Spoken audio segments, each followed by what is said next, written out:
hidup itu nggak sesederhana sebuah film gitu. Makanya ketika lu nonton film Bardo, rumit banget gitu.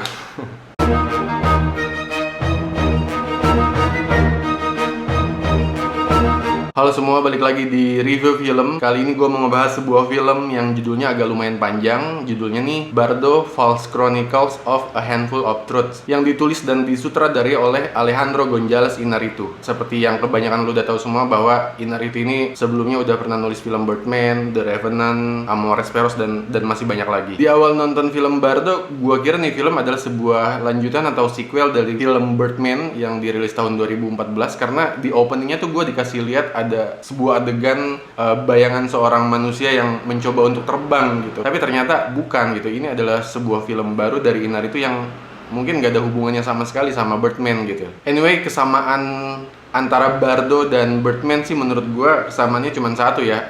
Kedua-duanya adalah sebuah film yang membahas sebuah karir dari seorang sosok karakter utamanya. Terus di pembukaan film gue ngerasa nih film Bardo nih surreal banget gitu, karena gue dikasih sebuah adegan di awal-awal film. Ada sebuah adegan tentang seorang perempuan yang sedang melakukan persalinan. Pas anaknya lahir, ternyata si dokter langsung nyamperin si perempuan yang baru melahirkan itu. Dia bilang anak ini nggak mau dilahirkan dan dia pengen balik ke tempat asalnya. Alasannya sih karena dunia ini udah kacau gitu. Terus adegan selanjutnya setelah si dokter ngomong kayak gitu ke si ibunya, dokter ini langsung masukin bayi yang baru lahir itu ke dalam perut ibunya itu gitu. Dan menurut gue ini surreal banget sih.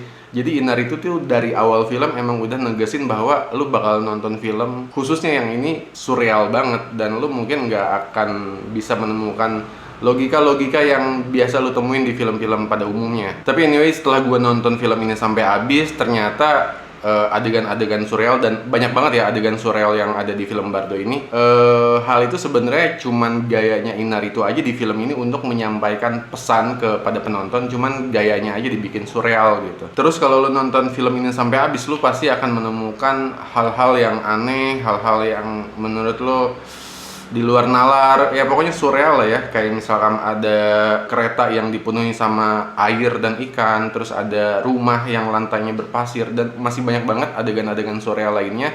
Dan lo akan menemukan hal-hal itu, adegan-adegan itu di sepanjang film Bardo. Jadi nih film sebenarnya secara alur nggak linear, bisa dibilang nggak linear, dan setiap adegan ke adegan selanjutnya lu nggak akan bisa nebak gitu. Biasanya kalau lu nonton film biasa kan, film pada umumnya ya, lu ini pasti adegan ini abis ini gini nih. Nah di film Bardo lu nggak akan bisa nebak-nebak adegan apa sih setelah adegan ini gitu. Nonton film Bardo gue ngerasa kayak nonton film karya-karyanya Luis Buñuel yang surrealis banget. Tapi kadang gue juga ngerasa ketika ada adegan ngobrol-ngobrol panjang gitu antara si karakter dengan karakter lainnya, gue ngerasa film ini nuansanya kayak film-film dari Woody Allen gitu.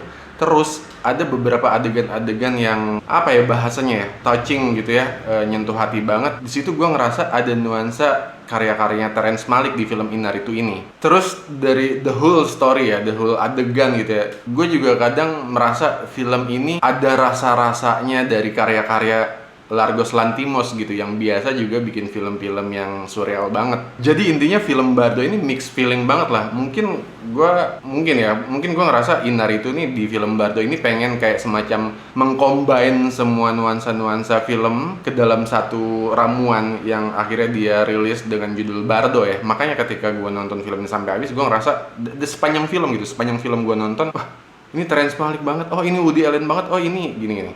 Tapi anyway, ya ini Iñárritu banget gitu.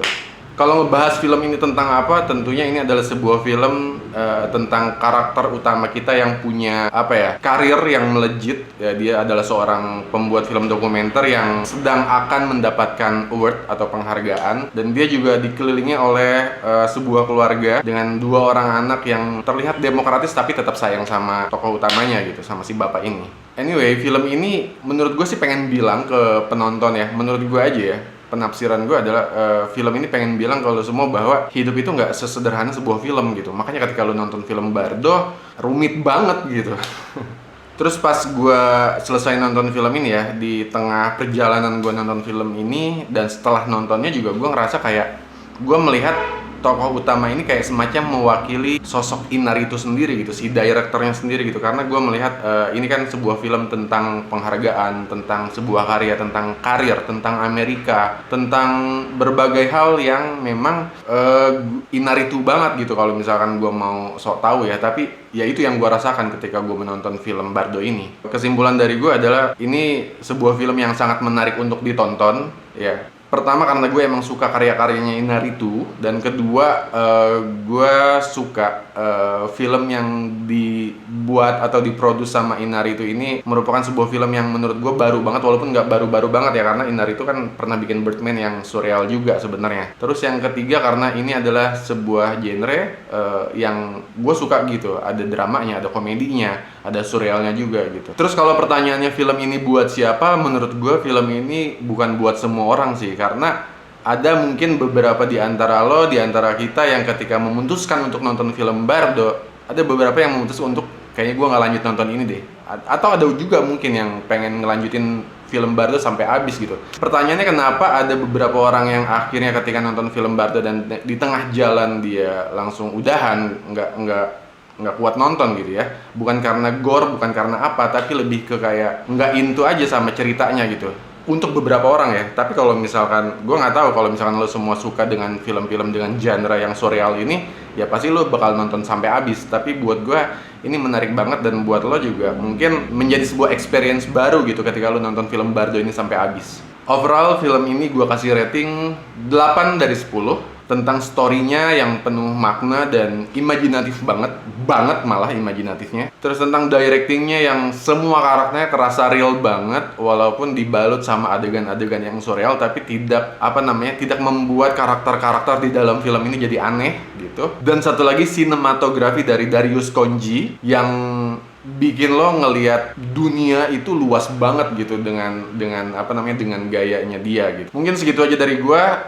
Selamat menonton film Bardo, film terbarunya Gonzales Inarritu. Sampai jumpa di review film berikutnya. Jangan lupa like, comment, and subscribe. Thank you.